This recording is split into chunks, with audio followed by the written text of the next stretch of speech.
Welcome back to This is Baseball. I am Brandon Johnson. We have a new logo. We have new intro, outro music. Same show, same host. Let's get into it. I'm not going to sit here and pretend like I'm breaking any sort of news to you. I think we all know what we're about to talk about.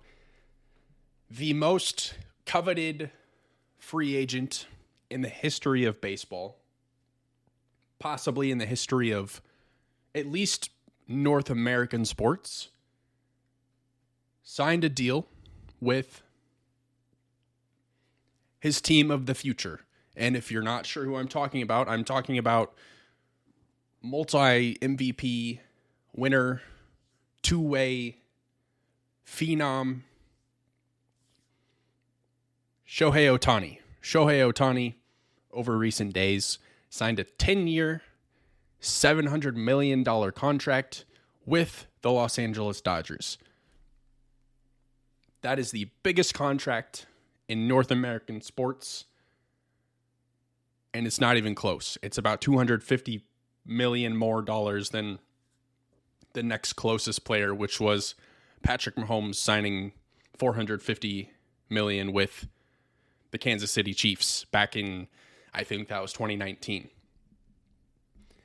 And yeah, we'll get into the details of Shohei Ohtani's deal and how it's laid out and what it means for baseball and what it means for the Dodgers. But first, I want to talk about how we got here. So obviously, going into the 2023 season, it was pretty well documented that this was Shohei Ohtani's contract year with the Los Angeles Angels.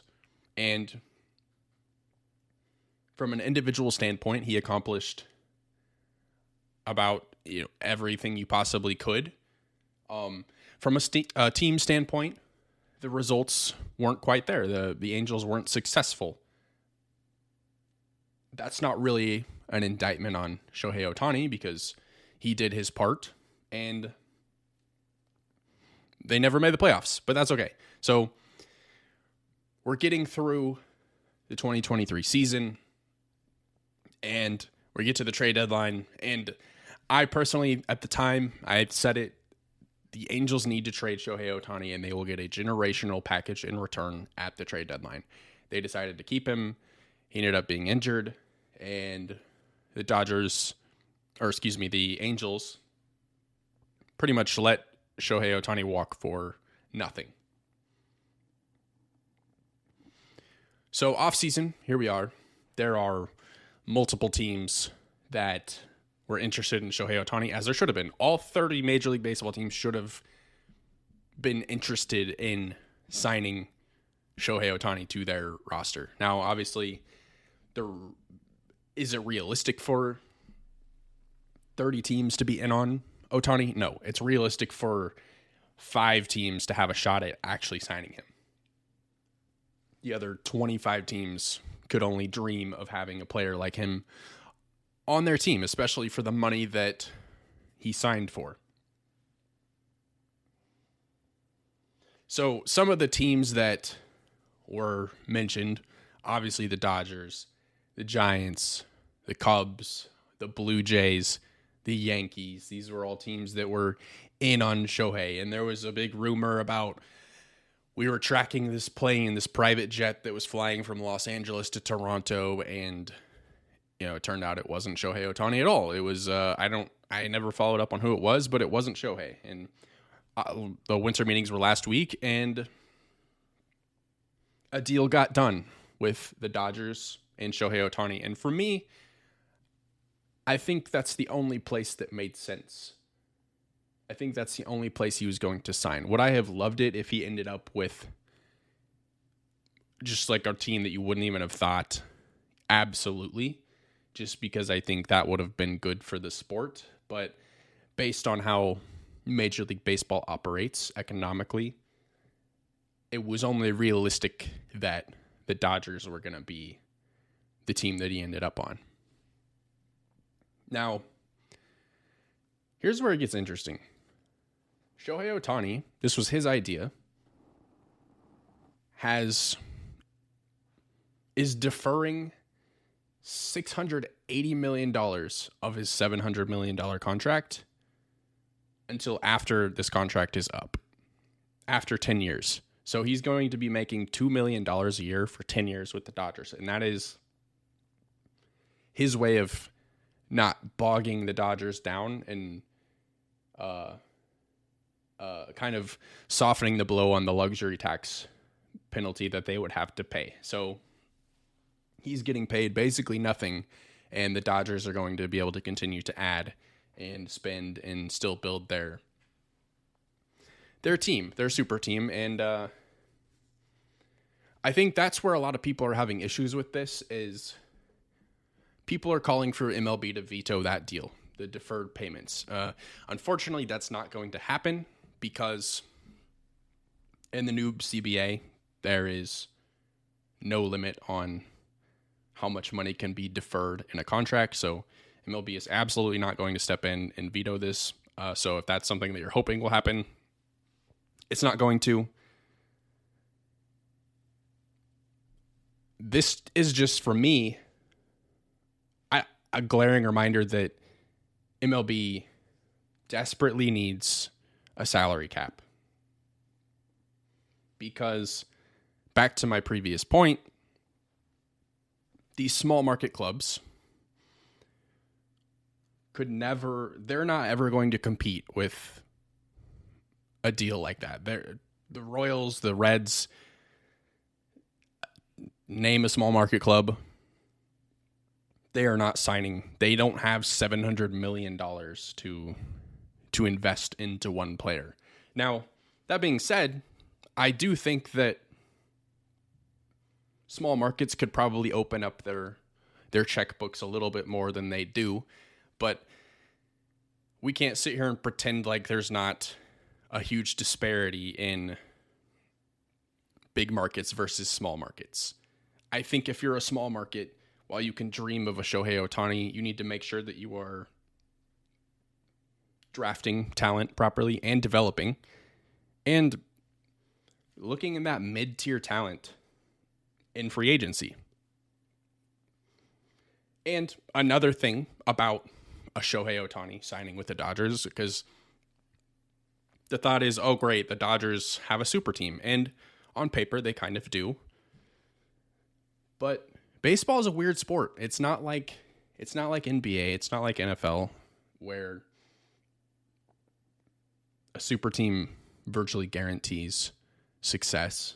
High payrolls don't even guarantee success in Major League Baseball. You can ask the Mets about that. They had the highest payroll in baseball, and it wasn't even close last year at about $350 million, and they were sellers at the trade deadline. So money doesn't equal success, but it can help. So there's no guarantee that the Dodgers are just going to rattle off a bunch of World Series. In fact, if you look at the Dodgers over the last decade, you could make an argument that they severely underperformed in the 2010s. That's a team that they won the championship in 2020 during the COVID-shortened season, and how much stock you put into that is really, up to you. I think people are kind of split 50-50 on the legitimacy of that title, but I look at that team and I would argue that they had a super team in the 2010s that they mostly developed themselves, and they went to multiple World Series and multiple deep playoff runs, won the division like 11 out of 12 times in the last 12 years, and they don't have a lot to show for it. So adding Shohei, while it helps, doesn't guarantee anything for the Dodgers. I think I would be shocked if they didn't win at least one ring, but I'm not going to sit here and tell you that they're going to win 2, 3, 4, 5 rings between now and 2030, because again, not to dog on Shohei, but he just spent 6 years with the Angels, and the Angels didn't sniff the playoffs. So no guarantees, but this is monumental for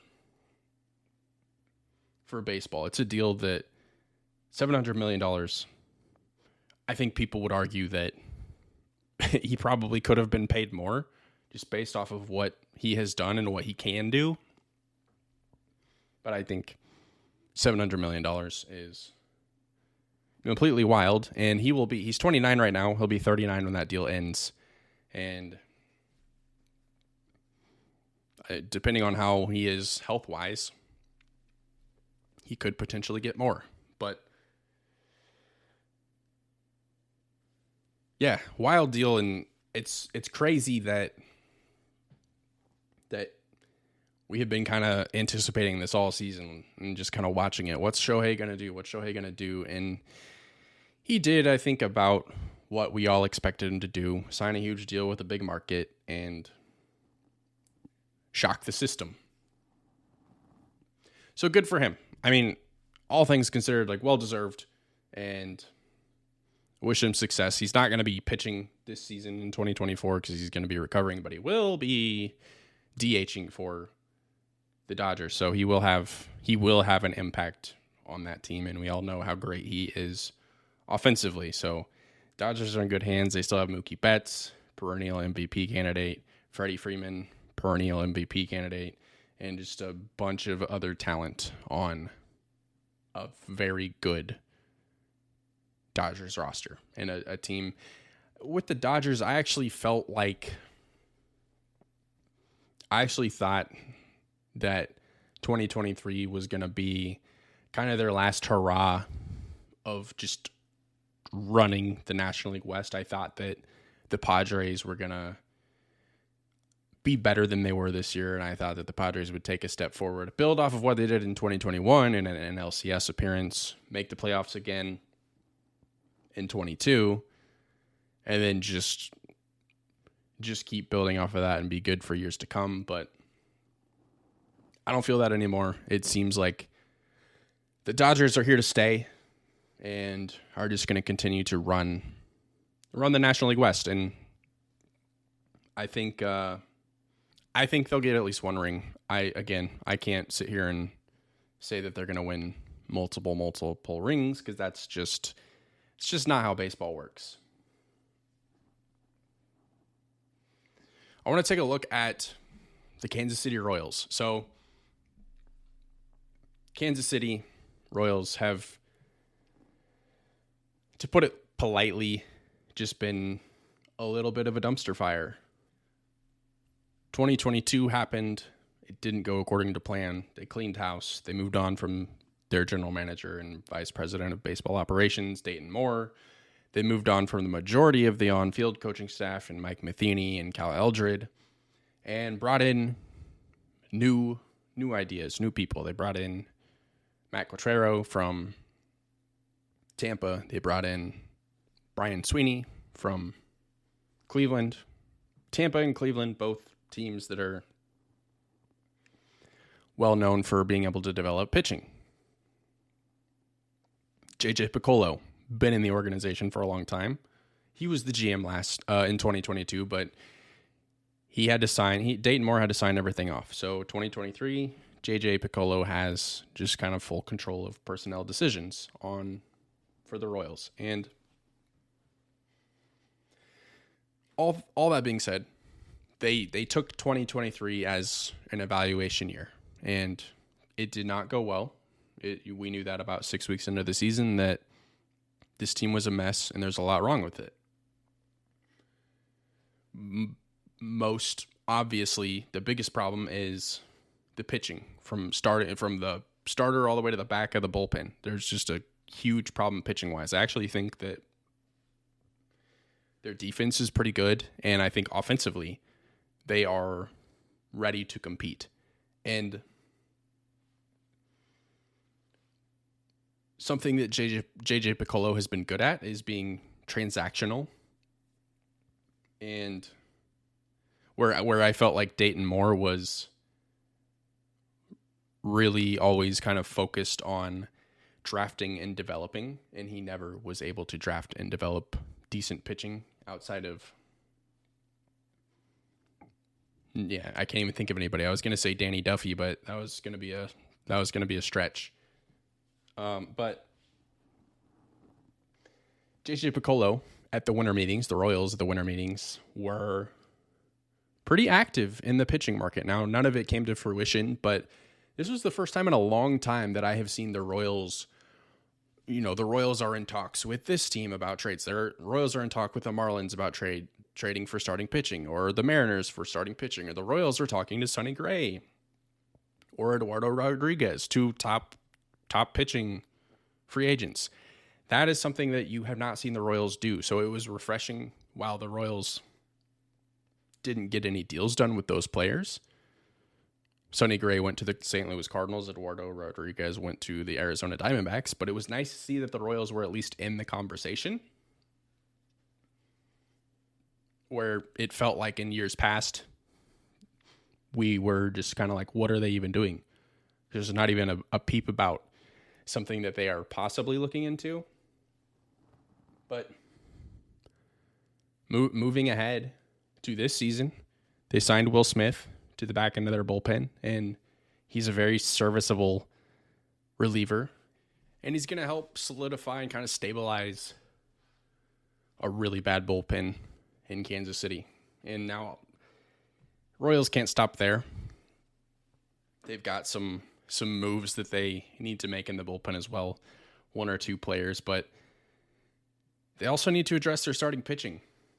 And like I said, they had been in on other starters that have already signed with other teams. They've been exploring trades. But some players, some starters, and these are names that are going to be familiar with everybody that the Royals have been in on are Lucas Giolito, Michael Wacha, and Jack Flaherty. Three starters that all kind of have their issues, whether it's injuries or just inconsistencies, along with Marcus Stroman, who I think Marcus Stroman would be a great clubhouse presence for the Kansas City Royals. He's a leader.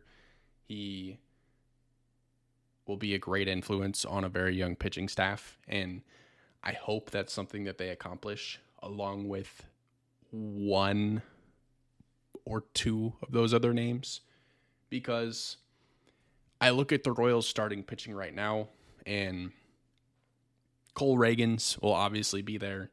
Brady Singer, probably. I think he's still got a lot of work to do.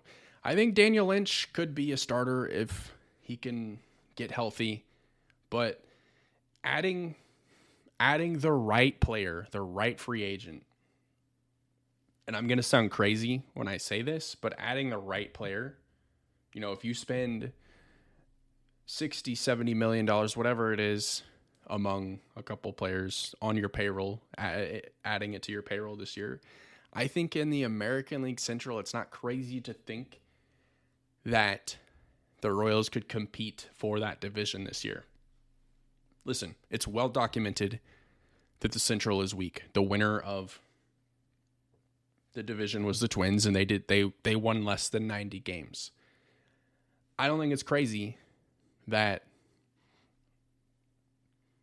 the Royals making a move, making the right move on pitching, and then their offense picking up where it left off last season and playing at a high level. It's not crazy that the Royals, I don't see how the Royals can't find 87 wins there. And again, call me crazy, but if they played in the AL West or they played in the AL East, I'd say, yeah, they got a lot of work to do. But the Royals need to turn it around quick, and because they don't have a lot of goodwill with their fan base right now, between just having a really, really, really bad season in 2023 and all of the issues and the delays and the confusion surrounding the potential new ballpark sites. So I think it would go a long way for the Royals to really take a step forward and make a couple big splashes in the offseason.